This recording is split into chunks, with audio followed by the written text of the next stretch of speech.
रिश्तों की कहानी हस्तक्षेप। मम्मी, वहाँ तो प्रेशर कुकर भी खराब है, कई बार रिंग निकाल कर सेट करो तब जाकर भाप निकलना बंद होता है। अच्छा, और हाँ, सीटी तो बजता ही नहीं। मटर छीलते हुए सुरेखा ने अपनी माँ से कहा।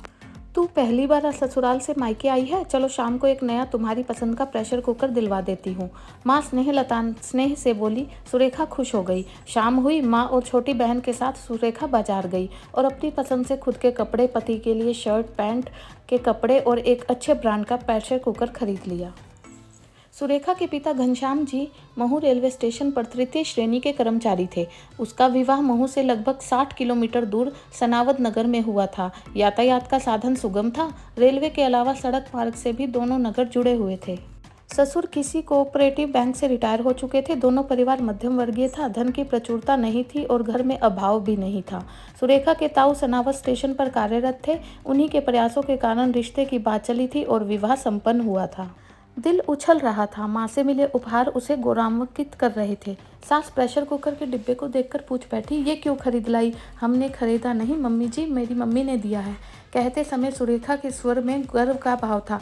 अनुभवी सास जैसे माजरा समझ गई हो, बोली, इसे अभी निकालना नहीं, अरविंद से कहकर कुकर सुधरवा दूंगी। अगर फिर भी कुकर से संतुष्टि नहीं मिले तभी नया कुकर निकालना। उसी शाम प्रेशर कुकर को एक बर्तन की दुकान पर भेजकर सुधरवा लिया गया।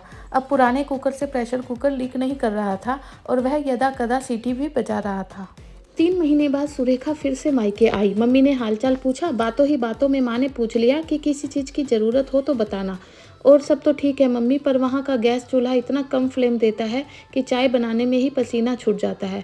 उसे सुधरवा कर भी देखा पर कोई फ़ायदा नहीं। 8-10 दिन तक फ्लेम ठीक रहता है, फिर वैसा का वैसा ही। मम्मी, मिलिट्री कैंटीन से चूल्हा मिल सकता हो तो दिलवाओ ना, कैंटीन में सस्ता मिल जाता है। घनश्याम जी के एक मित्र जो सेना में एक अच्छे पद पर कार्यरत थे से निवेदन कर घनश्याम जी ने एक गैस स्टोव सुरेखा के लिए मंगवा दिया। फिर सुरेखा गर्व से मस्तक ऊंचा कर ससुराल पहुंची। सास ने दरवाजा खोला था। सास की नज़र गैस स्टोव पर पड़ी तो सास के पूछने से पहले ही सुरेखा बोल पड़ी, मम्मी जी, अपने चूल्हे से परेशान हो गई हूँ, इसलिए महू के मिलिट्री कैंटीन से मम्मी से कहकर चूल्हा मंगवाई हूँ। पैसे दे रही थी, पापा ने देने नहीं दिया। इस बार सास कुछ नहीं बोली। शाम को काम से लौटने के बाद खुद अरविंद ने नया स्टोव किचन में लगाया। उस शाम का खाना नए स्टोव पर बनाया गया। साथ ही आज नया प्रेशर कुकर जो टांड पर रखा था उतारा गया। फिर नए प्रेशर कुकर का उद्घाटन नए गैस स्टोव पर खीर बनाकर कर दिया गया। बाद के दिनों की स्थिति ये थी कि सुरेखा जब भी मायके जाती अपनी माँ के सामने शिकायतों का पिटारा खोलकर रख देती थी। जरा जरा सी कमियां भी बढ़ा चढ़ा कर बताती थी। माँ भी उन कमियों को रस ले लेकर सुनती थी। चूँकि वो सभी चीज़ें घरेलू उपयोग से संबंधित होती थी, ज़्यादा महंगी भी नहीं होती थी, इसलिए माँ खुद बाजार से ला देती थी या पिता से मंगवा देती थी। कैंची, मिक्सर ग्राइंडर, डिनर सेट जैसे कई चीज़ वह माँ से सनावत लेकर आई। जब सास भी कुछ नहीं कहती थी, उन्हें भी लगता था कि कुछ ला ही रही है, देने तो नहीं जा रही। संपन्न माँ बाप की बेटी है, माएँ बेटियों को उपहार देती है। उन्हीं दिनों अरविंद का एक सेकंड हैंड बाइक पसंद आ गई। कीमत लगभग 40,000 रुपये तक ठहराया गया। अरविंद के पास मात्र 20,000 रुपये थे। कुछ पापा से, कुछ दोस्तों से लेकर खरीद लूँगा सोचकर अरविंद ने बाइक के लिए हाँ कर दिया। सोचकर अरविंद ने बाइक के लिए 10,000 रुपये बयाना दे दिया और 7 दिन के अंदर पूरी रकम देकर बाइक ले आऊँगा का वादा कर आया। घर आया तो पता चला कि पिता अधिकतम 8,000 रुपये की मदद कर सकते हैं। शेष 12,000 के लिए वह इधर उधर भटका। मित्रों से फरियाद किया पर कहीं दाल नहीं गली। अंतिम विकल्प के तौर पर वह दानवीर ससुर को याद किया। अगले ही दिन नव दंपति महू पहुंच गए। घनश्याम जी के सामने आने का प्रयोजन बताया गया तो अरविंद और सुरेखा दोनों का भ्रम टूटा। घनश्याम जी ने पैसे जुटा पाने में असमर्थता प्रकट की। बोले, 1,000-2,000 की व्यवस्था तो कर सकता हूँ, पर 12,000 की व्यवस्था मेरे लिए मुश्किल होगा। सुरेखा का दिल उदास हो गया। वहीं अरविंद को बयाने में दिए 10,000 रुपये डूबते हुए नजर आए। बेटी दामाद आए थे, इसलिए उत्तम भोग का प्रबंध किया जाने लगा। पर अरविंद का मन ससुराल में नहीं लगा। इंदौर से होकर लौटता हूँ कहकर वह वहां से निकल गया। महू इंदौर में लगभग 25 किलोमीटर की दूरी थी। जल्दी लौटना कहकर सुरेखा ने उसे जाने दिया। दोपहर हो गई, फिर शाम ढल गई, पर अरविंद इंदौर से वापस ना लौटा, जबकि पूर्व निर्धारित कार्यक्रम के अनुसार उसी शाम उन्हें सनावत लौटना था। सुरेखा बार बार घड़ी देखती। उसका मन विचलित होने लगा था। मन में तरह तरह के ख्याल उमड़ रहे थे। कोई अनहोनी ना हो गई हो सोचकर उसकी आंखों से आंसू निकल पड़े। बेटी के आगमन से माँ का उल्लासित मन अब मलिन होने लगा था। दिमाग में एक ही बात आई कि पैसे के कारण जमाई राजा नाराज तो नहीं हो गए। बेटी को लेकर पीसीओ में पहुंची और अरविंद के पड़ोस में एक घर में जहां पीटी फोन लगा था, फोन पर लगाया। फोन सुनने अरविंद ही आया था। फोन पर अरविंद की आवाज़ सुनकर सुरेखा फफक पड़ी। मैं यहाँ आपकी प्रतीक्षा कर रही हूँ और आप सनावत पहुँच गए। सुरेखा बड़ी मुश्किल से बोल पाई। क्या करता, महू में रुककर इंदौर दोस्त के पास गया था पैसे के जुगाड़ में, वहाँ भी इनकार सुना तो सनावत लौटाया। बाइक वाले से बयाना लौटाने को बोलूँगा, अगर लौटा दिया तो ठीक, नहीं तो 10,000 रुपये को राम राम। मर्जी तेरी, जैसे आना हो आना, ना मर्जी हो तो मत आना। अरविंद का रुष्ट स्वर बिजली सी गिरी सुरेखा के ऊपर। कई पलों तक अपने कानों पर यकीन नहीं हुआ। ये क्या बोल रहे हो तुम? वही जो सुन रहे हो। कर कर अरविंद ने फ़ोन रख दिया। सुरेखा जाने कितनी ही देर तक फ़ोन हाथ में लिए हेलो हेलो करती रही। आंखों से अश्रुधारा वेग पूर्वक बह निकले। क्या हुआ? माँ आश्चर्यचकित स्वर में बोली। सुरेखा थोड़ी देर तक रोती रही, फिर अटक अटक कर पूरी बात बताई। घर में जैसे कोहराम मच गया हो। अरविंद और उसके पूरे खानदान को कोसा जाने लगा। गालियां दी गई। भिखमंगों के परिवार में बेटी का ब्याह कर दिया जैसी गालियां दी जाने लगी। क्रोध जब कम हुआ तो मशवरा करने की बारी आई। 12,000 रुपये घनश्याम जी के लिए 3 माह के वेतन के बराबर थे। सहज व्यवस्था करना संभव नहीं था, पर असंभव भी नहीं था। 3 दिन बाद कुछ बैंक से निकालकर, कुछ मित्रों से उधार लेकर वे 12,000 रुपये इकट्ठा कर और पीड़ित मन से बेटी को लेकर समधियाने पहुंचे। अरविंद के माता पिता को इस संदर्भ में कुछ भी मालूम नहीं था। वे तो सोच रहे थे कि सुरेखा के माता पिता का मन कर गया होगा कि बेटी को कुछ दिन अपने पास रखे। इसीलिए अरविंद सुरेखा को मायके छोड़ अकेला लौट आया। अरविंद से जवाब तलबी की गई। मैंने कौन सा दहेज मांगा है, उधार चाहिए था। जैसे ही मेरे पास जमा हो जाएंगे मैं वापस कर दूंगा। अरविंद छुटते ही बोला। घनश्याम जी चुपचाप सुरेखा के हाथ में रकम दिए, फिर दामाद से सवाल किए बिना अपने बड़े भाई के घर चले गए। अंत तक वे समझ नहीं पाए थे कि रुपए की मांग के पीछे समधी समधन का भी कोई इच्छा थी या नहीं। 3 साल गुजर गए, ना रकम वापस आई, ना नई मांग हुई। घनश्याम जी ने फिर भी शुक्र मनाया। समझ लिया कि दहेज में कोई कमी रह गई होगी जो उस 12,000 रुपये से पूरी की गई। तभी एक दिन पता चला कि अरविंद जिस कॉटन मिल में काम करता था वह बंद हो गई है। कर्मचारियों को एक निश्चित रकम सौंपकर अनिवार्य सेवानिवृत्ति दे दी गई है। सुरेखा इस दरमियान एक बच्चे की मां बन चुकी थी और पुनः गर्भ से थी। अरविंद एक दिन पत्नी और बच्चे के साथ मोटरसाइकिल से ससुराल गया और प्रीतमपुरे में, जो महू से कुछ ही किलोमीटर दूर था, नई नौकरी की तलाश में भटकने लगा। लगभग 20 दिन तक भटकने के बाद एक दिन अरविंद ने कहा कि कहीं ढंग की नौकरी नहीं मिल रही है।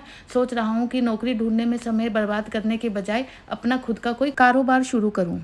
अगर 50,000 की मदद मिल जाए तो मैं खुद का काम शुरू कर सकता हूँ। पिछली रकम तो वापस हुई नहीं और 50,000 फिर से, मानो अरविंद के मुंह से बोल नहीं फूटे हों, बम का गोला दगा हो। सास एकदम से बोल पड़ी। जमाई राजा, वो 12,000 ही हमने बड़ी मुश्किल से चुकाए हैं और आपकी साली की शादी में भी खूब खर्च हुआ है हमारा। इस बार हम चाहकर भी कुछ नहीं कर पाएंगे। 2 टुक जवाब सुनकर अरविंद कुछ नहीं बोला। सुरेखा अरविंद के प्रति आशंकित थी। कहीं इस बार फिर। उस शाम अरविंद ने कुछ नहीं किया। चुपचाप खाना खाया, खामोशी से रात गुजारी और अगली सुबह जाता हूँ किसी और जगह काम देखने कहकर अच्छे से तैयार हुआ, नाश्ता किया और अपना बायोडाटा की फाइल वाला बैग लेकर बाइक से चला गया। उस रोज वह वापस नहीं लौटा। रात हो गई। जब वह वापस नहीं लौटा तो सुरेखा ने ससुराल के पड़ोस में फ़ोन किया। वहां से पता चला कि अरविंद सनावत भी नहीं लौटा है। आखिर गया तो कहाँ? 2 दिन गुजर गए। मन में तरह तरह की शंका उत्पन्न हो रही थी। थाने पर दरयाफ्त की गई, कहीं एक्सीडेंट वगैरह तो नहीं हो गया, पर कुछ पता नहीं चला। 5वें दिन अरविंद बिना किसी पूर्व सूचना के मैले कुचैले हालात में महू पहुंचा। बिना किसी से कोई बातचीत किए सीधे बाथरूम में घुस गया। नहा धोकर बाहर निकला। नाश्ते के दौरान बताया कि इन 5 दिनों में वह इंदौर, उज्जैन, धार में नौकरी की तलाश में खूब भटका है।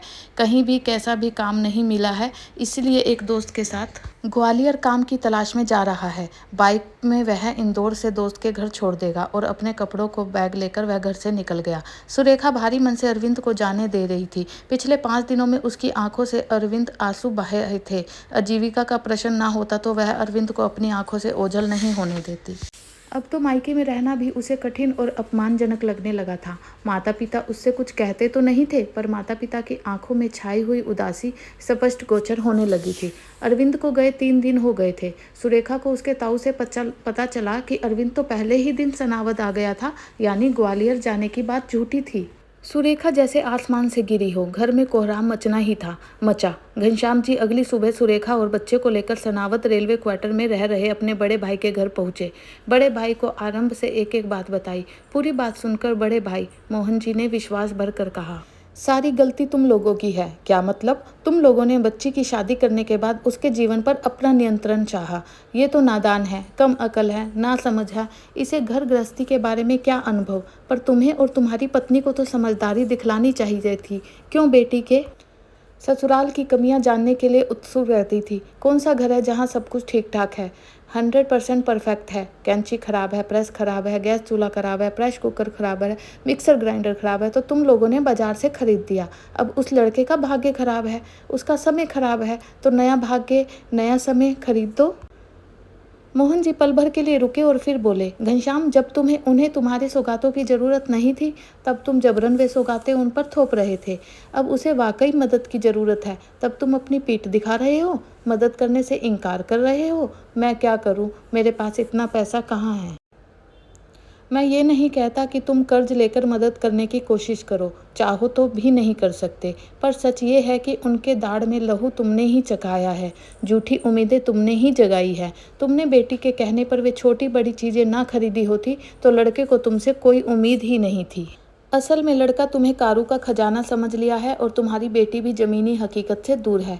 ये बच्चे किसी चीज़ की फरमाइश करते समय भूल जाते हैं कि माता पिता कैसे घर परिवार मैनेज करते हैं, कैसे चीज़ जुटाते हैं। फिर क्या करें? अब सबके लिए यही अच्छा है कि सुरेखा स्वयं अपने बच्चे के साथ जाए और खुद सब मैनेज करे।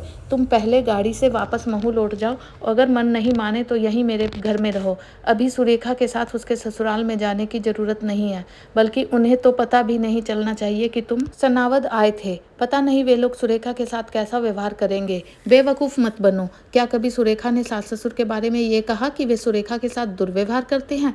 घनश्याम, मैं निजी रूप से अरविंद के माता पिता को जानता हूँ, वे बहुत ही नेक लोग हैं। अगर अरविंद ने बेवकूफ़ी की भी है तो उसमें इसके माता पिता का क्या दोष? अगर वे लालची लोग होते तो मैं खुद रिश्ते के लिए इनकार कर देता। घनश्याम जी प्रतिवाद करना चाहते थे पर बड़े भाई की बातों की अवहेलना ना कर सके। मोहन जी ने कमरे में सुरेखा और अपनी पत्नी को बुलाया, कुछ सवाल जवाब किए, फिर सुरेखा को कुछ बातें समझाई और एक ऑटो बुलाकर सुरेखा को ससुराल के लिए रवाना कर दिया। सुरेखा के लिए दरवाजा उसकी सास ने खोला था। पुत्र वधू एवं पोते को देखकर वह चौंकी, बोली, कैसे आई? आई तो ट्रेन से ही थी, स्टेशन के बाहर आई तो ताई जी मिल गई थी, उन्होंने जिद की तो थोड़ी देर के लिए उनके घर जाना ही पड़ा। संयोगवश अरविंद उस समय घर पर ही था। सुरेखा से नज़र मिला पाने का ताव ना ला सका, नजरें चुराता हुआ अपने बच्चे के साथ खेलने लगा।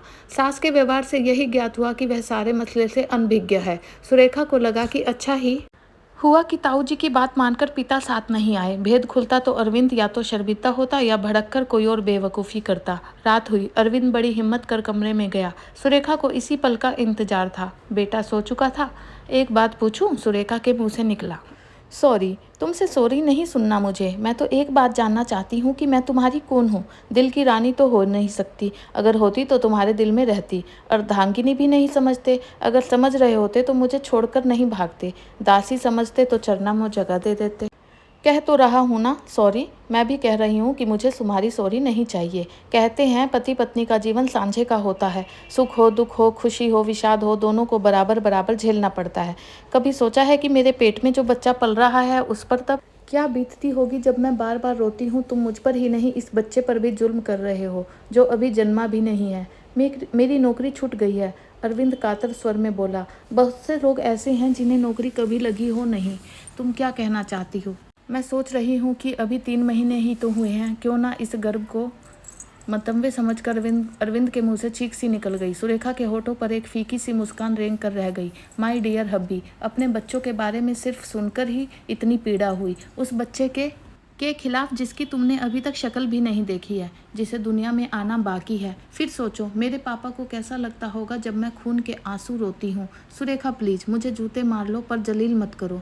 प्लीज वादा करो कि मर्द बनोगे, हर मुश्किल का सामना करोगे पर भगोड़े की तरह भागोगे नहीं और ना ही कभी पलायन करोगे। नहीं करूँगा, नहीं करूँगा, नहीं करूँगा। मैं ठेले पर सब्जी बेच लूँगा, चाय की टपरी खोल दूँगा और तुमसे दूर नहीं जाऊँगा। कुछ भी करो, अब मैं भी 2 पैसे कमाने की जुगत करूँगी। बस 2-3 साल की बात है और छोटा बच्चा भी जब दूध छोड़ देगा। या देगी तब मैं भी तुम्हारे साथ कंधे से कंधा मिलाकर तुम्हारा साथ दूंगी। अब रही बात पूंजी की तो मेरे गहने प्रस्तुत हैं। अब फिर जूते मार रही हो तुम। नहीं हरगिज नहीं, सिर्फ रास्ता बता रही हूँ। हम अभी भी बिल्कुल हेल्पलेस नहीं हुए हैं। अरविंद ने सुरेखा को जज्बात के आवेग में आलिंगन में भर लिया। दोनों की आंखें आंसुओं से सरोबार थी।